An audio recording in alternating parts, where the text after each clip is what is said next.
Ako si Daniel Mananastas, isang reporter dito sa PTV mula sa probinsya ng Rizal.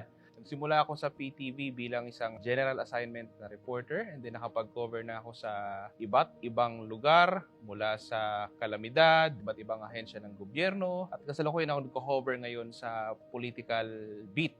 At ang isa pa sa hindi ko makakalimutan na coverage dito sa PTV ay yung time ng eleksyon kasi nakita ko talaga kung gaano kasigasig yung mga kababayan natin para sa pagbabago, yung desire ng mga Pinoy na talagang mapaigi ang ating bansa.